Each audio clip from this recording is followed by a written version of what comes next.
pong nangyari kay Alex, nagkaroon siya ng microdosing. Ibig sabihin nun, paunti-unti, micro, maliliit, pero naiipon po sa katawan niya. And katagalan, 6 months, 1 year, nag-develop siya ng CKD or sakit sa bato. Next na pambalasa, sikat na sikat sa mga tindahan, broth tubes.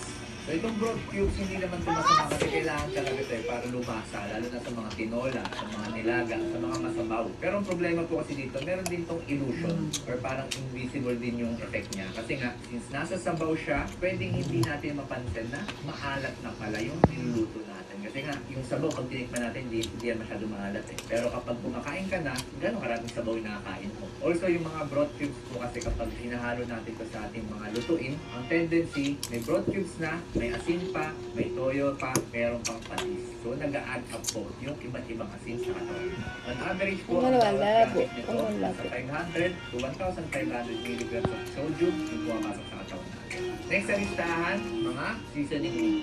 Ang problema po dito, bukod sa marami itong sodium, meron din po mga MSG. Yung MSG actually po, meron ako separate video sa MSG. Medyo mas okay sa akin yan kaysa sa mga asin. Pero syempre, balanse pa rin dapat. Hindi rin dapat sobrang dami MSG. Anyway, ang problema po dito, pag nagluluto tayo, tapos tinitikman natin yung luto natin, is malinamnam siya, parang napaparami palalo yung lagay natin. Nagiging hyperpalatable po yung ulam. So, since hyperpalatable siya, malinamnam, ay ang sarap. Dagdag pa ako, hindi natin nalalasan yung alat. Ang nalalasan natin yung linamnam. So, tendency, napaparami po yung ating lagay na hindi natin napapansin. And kapag luto na yung ulam, so kunyari luto na yung pakbet, since malinamnam siya, meron siyang seasoning mix, napaparami din yung ating kain. So, double whammy, marami ka ng salt sa katawan mo, marami ka pang calories na pinapasok sa katawan.